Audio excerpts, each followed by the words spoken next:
Welcome to another episode of Bank on It. I'm here to chat to Azar and Dumi.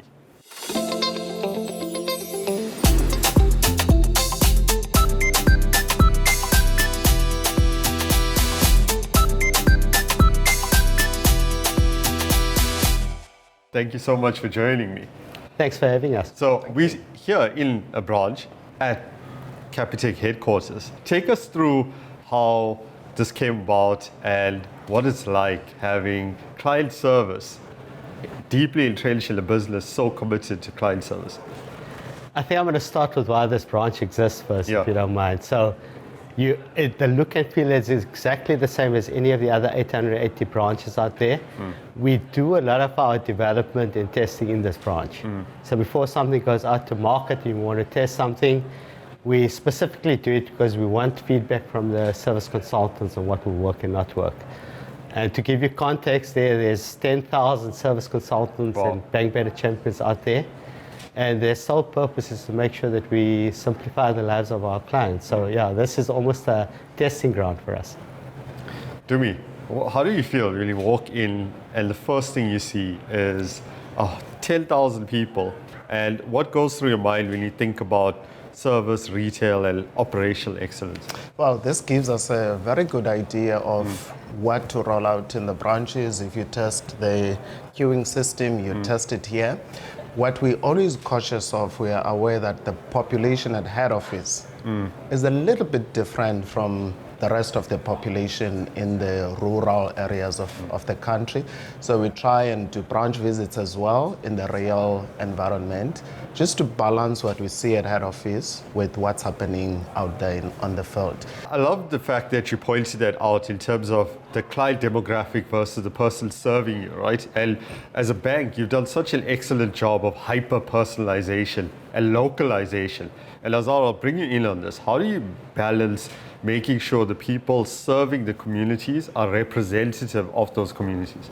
Yeah, it's a great question. Look, I think it's important to understand the numbers so the context will matter then. We serve between 4 and 4.5 million clients in our branches every month.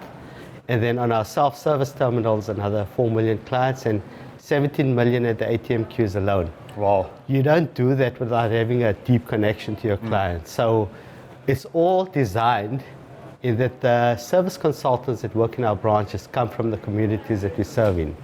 And that in its way creates a really good relationship between the client and the SC.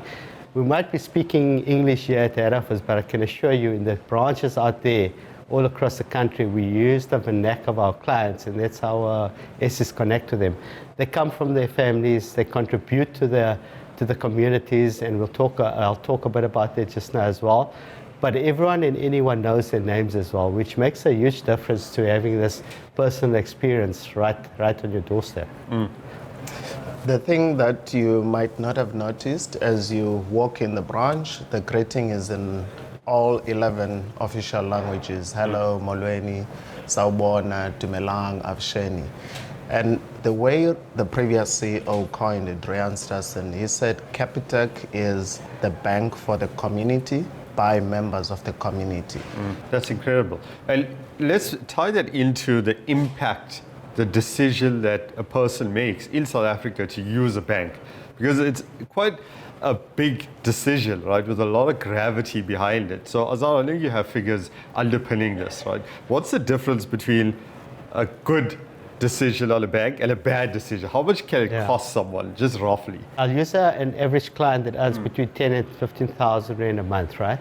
If the client banks with us, if they take out insurance with us, if they have credit with us, all of the fees and the charges that they save compared to doing it in any other bank or financial institution is equivalent to 1 to 1,500 Rand. Now just think about that.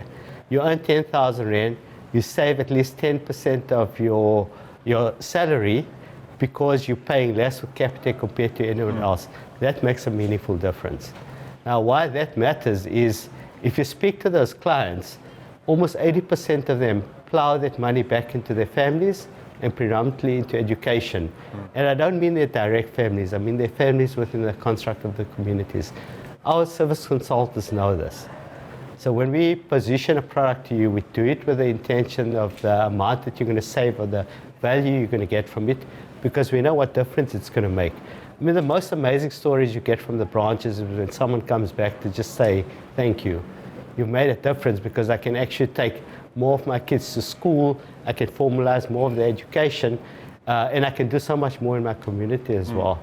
Yeah. So it's been incredibly inspiring just following your journeys and reading up about it. And I'm really keen to get a sense of how your journey at Capitec has shaped your leadership journey over the years. And more importantly, how you see your leadership style evolving based on your journey at Capitec. It's a tough question, but I'll start off with you as well. Look, I think it's not, individually we haven't achieved anything.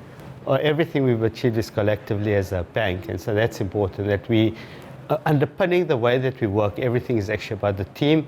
Even in the way we measure in the branches, and we recognize it's about the team firstly, right? The fortunate thing to win has had is that we've been exposed to different parts of the bank.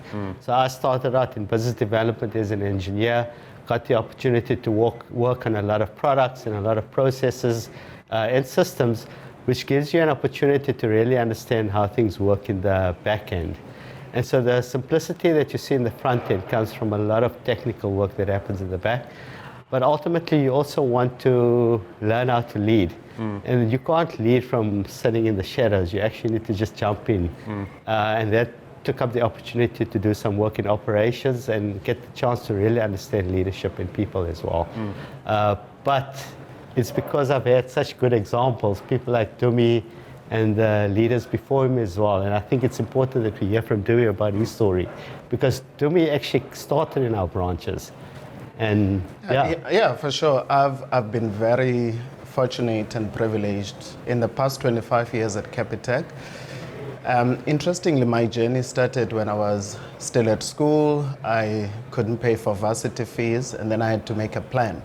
So then I decided to switch and study in the evenings and work during the day, and there was FinAid at the time, which then became Capitec. I was 19 years at the time. I was very lucky to land this job. And then when I completed my studies, I became a branch manager in the Eastern Cape and then regional manager in different areas in the province. And then I moved to Gauteng still as a regional manager, worked as a business manager. Then suddenly what I've studied 8 years ago wasn't enough. And then I needed to go postgrad. And Capitec was kind to fund my postgrad studies at the time. And then I was promoted to a different role. 2016, I was in Gauteng and got a call from Hank Lawrence to ask if I was willing to move to Stellenbosch at head office. I wasn't sure if that's a thing we wanted to do. Just got married. Now you must tell your wife you're relocating to Stellenbosch, which proved to be a good move for my career. And Capitec is big on internal mobility. That's an incredible story. So thank you so much for sharing that with us. Azar, I'll close off with you on pushing the ladder down and helping people on their way up. I know you're such a huge advocate for talent, mentorship, training, development, etc. Talk me through how you spend some of your time training people at an operational level or at any level, develop those leadership skills and executive skills to actually come up that curve. Look, all of that happens by design. Yeah. So if you take all of the roles in operations and other parts of the bank, we're very, very specific about the capability development framework. And we actually make sure that all the skills that you need in order to do the job is clear. And then how do we make sure we provide the training so that that can be done.